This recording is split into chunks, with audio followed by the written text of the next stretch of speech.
30 million Americans have applied for unemployment benefits, and this number is only going to increase.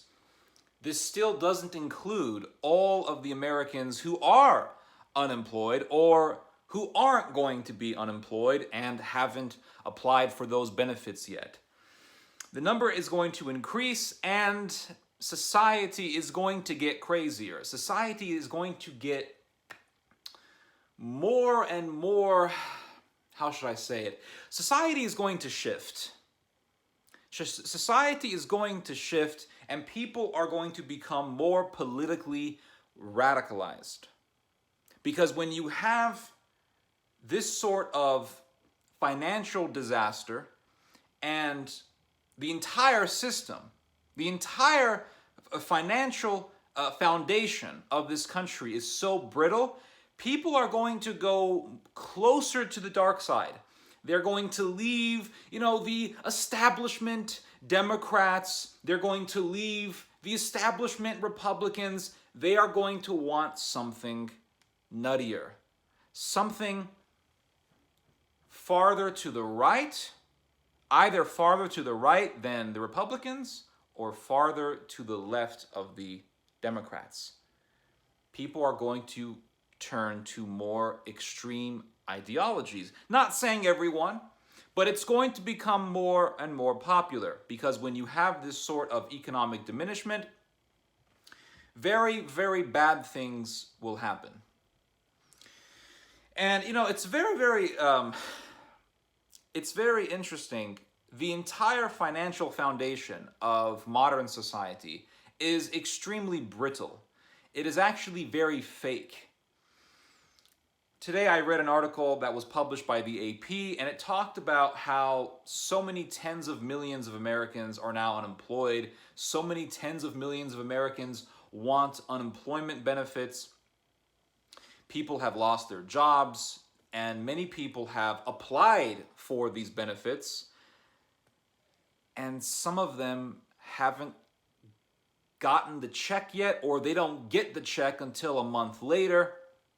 So there's a lot of, it's not just money, it's very psychological. A lot of people have died. Our death count from COVID-19 in this country so far is, I want to say, over 61,000. A lot of people have died, and a lot of people have lost their jobs. So psychologically, it's extremely dire. It's very, very dire. And the entire foundation of our financial apparatus within American society and modern society in general is extremely brittle. It's like air. There's nothing strong about it. There is nothing stable about it.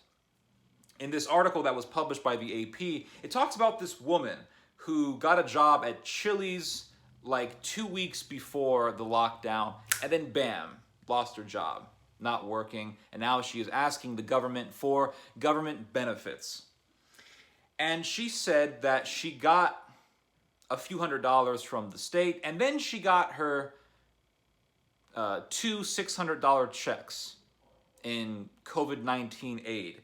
And she spent all of the money to pay off debt. All of the money. She used it to pay off debt. Not to buy food. She used it to pay the home loan, the car loan, the school loan, a bunch of other credit that she owed. And I'm reading this and I'm thinking, the whole financial system of this country is like this. Everyone's in debt. And it's really this way by design. When you go to high school, what do they say? They say, you gotta get a loan. You gotta get a school loan. You gotta get a car loan. You gotta get a home loan. How are you gonna go to college? And if you don't have a college degree, then you're not gonna get a successful job. You're gonna, live the rest of your life bagging groceries. And they'll say things like, if you get a college degree, you have this much of a chance, this percentage of a chance, very high percentage of a chance of getting a 6-digit figure salary and yada, yada, yada. Annual 6-digit figure salary, you'll make at least $100,000 a year if you get a college education, yada, yada, yada. So it's brainwashed into us. It's brainwashed into us at a very young age. And then you try to make it out in society, and it's extremely difficult to to really live a really something of a decent life without getting a loan and buying that house. And everyone's done. I mean, and pretty much anyone who has a house, or who has lived in houses, has gotten a loan. Some people have brought it to, some people have made it up in the ladder to the point where they'll buy a house with their own money in full, and that's great. But when you first start out, people get loans. People get loans. And it's extremely difficult. And so the whole society is a society of slaves. We were told in high school and junior high and kindergarten that, we used to have slavery in this country, and slavery is now over. We got rid of slavery, but slavery still exists because we, as a society, we are filled with debt slavery. The great majority of people in the world are debt slaves. They owe money to the banks. And the banks are the financial centers of the world. They are the financial centers of the world. And it's because of banks that people get loans, right? It's through banks that people get loans. And it's also through banks that people make investments, because businesses live off of loans as well. It's more so the case in Europe that businesses live off loans than in the United States, but still in America, it's a very substantial amount of money that goes to businesses in the form of loans from banks. And so when people start out a business, they need an investor. Who do they go to most of the time? They go to the banks. And in Europe, it's also the case, but more so than in the United States. I think around 2/3 of businesses' credit in Europe comes from banks. In the United States, companies make a lot of their credit by selling bonds to people. And so the bondholder is the investor and all that. It's actually a much better system. It's a much more stable system. But here's the thing. The United States has been here for hundreds of years. We've been here for over 300 years. And this lockdown has only been for 6 weeks. And so 6 weeks of people not working is enough to cripple the economy. Banks sell money. That's their job. They lend money out to those who don't have enough money or don't have any money. And so what happens? The one who gets the loan has to pay back the loan, including interest. He's got to pay back that loan, including all the interest that he has to give back to the bank. And so what happens when the person can no longer pay the loan back with all that interest? The person then has to foreclose on their home.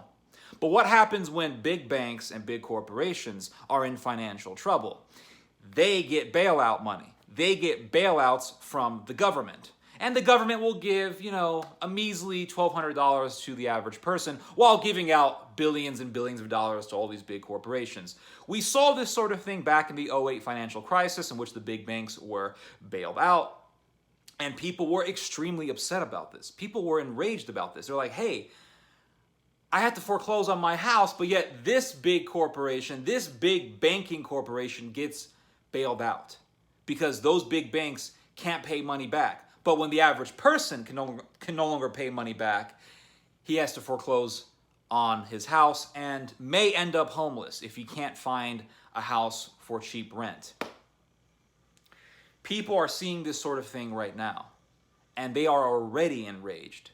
You gave me a measly $1,200, but this big corporation here, he gets bailed out. I couldn't work because of the lockdown, and that's not my fault. But this big company also had to get locked down. That's not the company's fault, but the company's going to get bailed out and not me. I'm not going to get any help, but the big corporation is. I'm out of a job, but the big corporation's getting free money. That's what people are saying. I'm not saying I agree with this sort of sentiment. I'm simply observing. And this is going to lead to ideological shifts, either on the far left or on the far right. Both are very, very dangerous. I really don't see much of a difference between the two. One obsesses over class, the other obsesses over race and class.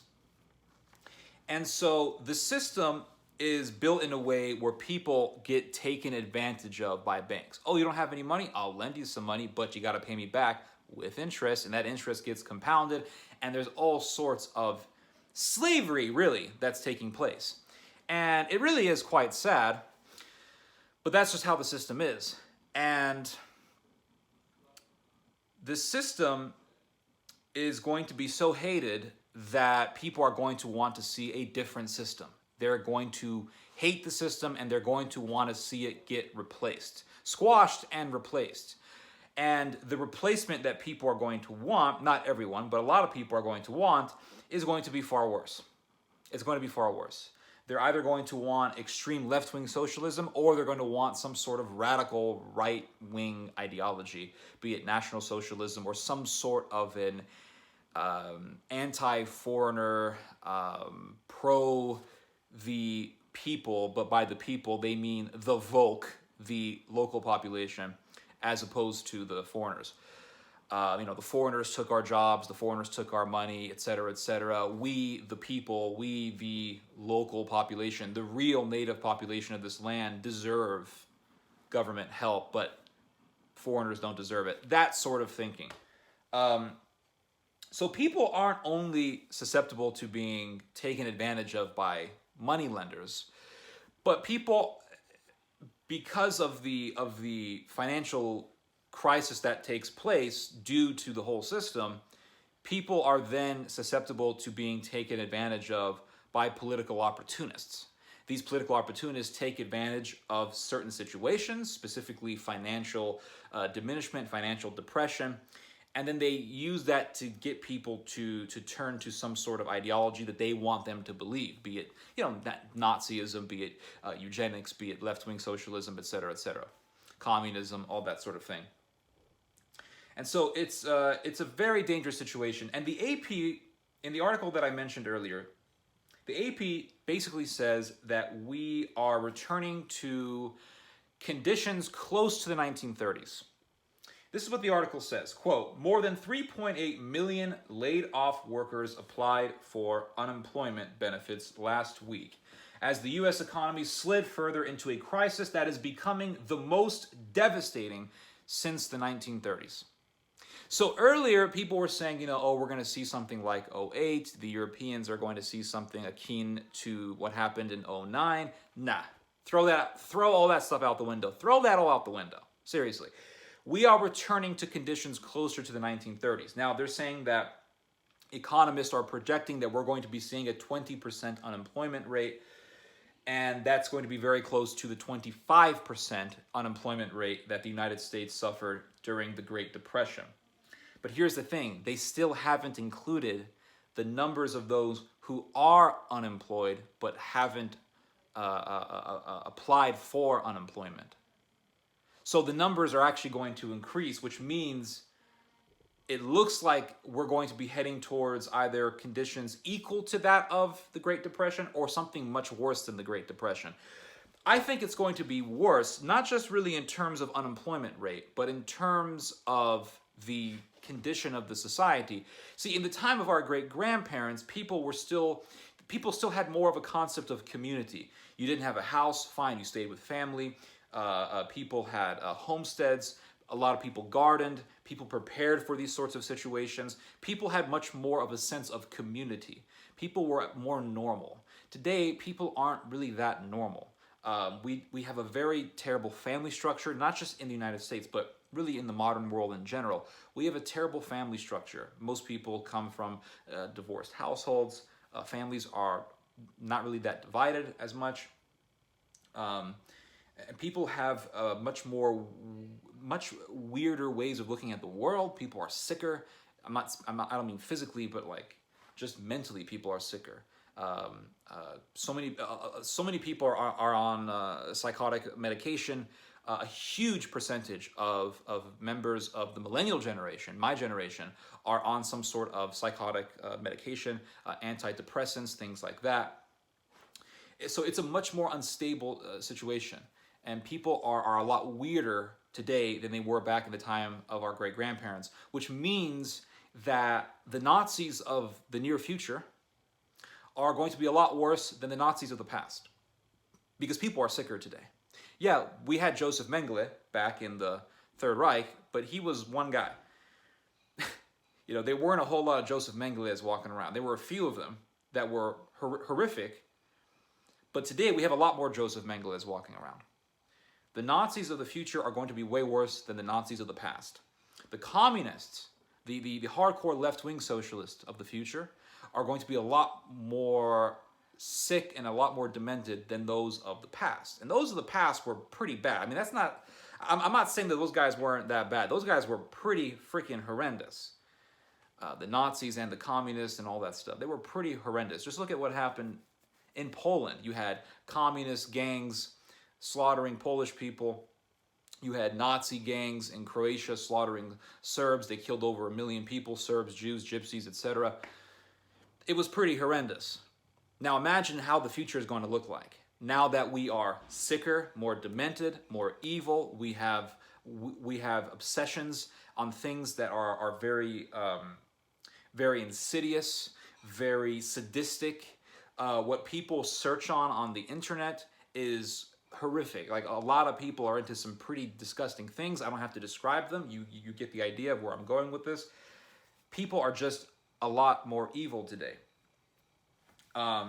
So the situation is going to be a lot worse. People are going to react to this differently than they did back in the past. You are going to be seeing great examples of humanity because you are always going to have good people. And good people are going to do good things no matter what situation they're in. But evil people are going to do evil things no matter the situation. And if they see an opportunity to spread evil and to influence people with evil ideas, they're going to do it. So this situation that we are headed towards, it's going to reveal the worst of humanity, and it's going to reveal the best of humanity. But going back to the AP article, it says quite clearly that we are going to times closer to that of the 1930s. Now, what have I been saying for years now? I've been saying for years that is what's taking place. You know, people for years focused on the Middle East, especially after 9/11. And who can blame people, right, for doing that? I mean, 9/11 happened. Of course, we are going to be focusing on the Middle East more than any other region. But what happened in 9/11 and all that, all the Islamic terrorism that we've been seeing in the last decade, this is due to one ideology. The problem with focusing on Islam all the time is that you ignore all the other insidious ideologies that are out there, because we still have right-wing fanaticism and we still have left-wing fanaticism. And even Jesus warned us about right-wing fanaticism. I mean, people love to associate Jesus with right-wing ideology, but it really is so far away from the truth to have that sort of mentality. Jesus warned us about fascism. He warned us about right-wing ideology when he said that there will be many antichrists and they will deceive even the very elect. How can an antichrist deceive the very elect unless he has a guise of religion, tradition, and Christianity, a guise of Christian principles and family values? Jesus didn't say, oh, beware of the one who is just openly pagan. Jesus said, no, beware of the one who is very discreet, who's very elusive, who's going to come to you in the form of a traditionalist. When in reality, these types of people are going to be reactionaries. And that's who we have to worry about. We have to worry about the reactionaries, the people who react to a bad situation, but in a very, very negative and very violent way. I'm actually really worried about what we are heading towards. I'm really worried about this. Because it's not like we live in a society that has true principles. It's not like we live in a society where Christian principle is the dominating source of influence. We don't live in a society like that. We live in a society where Darwinism is the main source of influence. Darwinism is the main source of influence in the modern world. We see everything through a Darwinian light. I mean, look how we treat farm animals, for example. We slaughter billions of chickens every single year, not so that they can be eaten, but just because those chickens are male. The chicken has a male organ, and we kill it because the male chicken, the rooster, is really not that profitable. We get more profit from the female chicken because the female chicken gives us eggs and meat. We kill over 1 billion chickens every year. Look at our egg industry, if we see an egg in the factory that is, kind of oddly shaped, we throw it away. And every single year we throw away millions, if not billions, of eggs simply because they don't have the particular shape that the consumer is used to. Look at how we treat humans. If a human has a deformity, if the human has Down syndrome, we destroy that human in the womb. We treat humans as we do farm animals. And it's all being done through the lens of a Darwinian paradigm. So because Darwinism is such a strong influence, to the point where Iceland has pretty much no children with Down syndrome. I think the same can be said for countries like the Netherlands and Sweden and Denmark because of Darwinism. Because we live in a world so filled with Darwinism, how are people going to react when this financial crisis comes back? A financial crisis akin to what our great-grandparents went through. How are people going to react? Well, if history is any teacher, people are going to react pretty nasty. And people are going to turn to insidious ideologies. So prepare to see more right-wing fanaticism and prepare to see more left-wing fanaticism. It's very, very real. We saw this back in 2008. People turned to a lot of socialist ways of thinking. That was what Occupy Wall Street was about. In 2010, when they had the Greek bank crisis, a lot of people turned to ultranationalism. A lot of Greeks turned and have been turning to Nazism. That's why parties like the Golden Dawn have become so popular. People will turn to regionalism. That's why people in Catalonia became so nationalistic and so separatist after the 2010 crisis. And that movement is stronger now than it ever has been, probably since the Spanish Civil War. People in Germany are turning to more hardcore nationalism. I mean, hell, just a couple of years ago, there was a whole Masonic cult that was discovered. A bunch of German soldiers were involved in a Masonic cult, a secretive Masonic cult, and they were planning on doing a whole revolution. That was recently revealed. So things are getting very, very serious, and we've been seeing the presaging signs of all of this. So, hope you guys have enjoyed this message. Hope you guys have learned something from this message. You guys just heard some theology. God bless.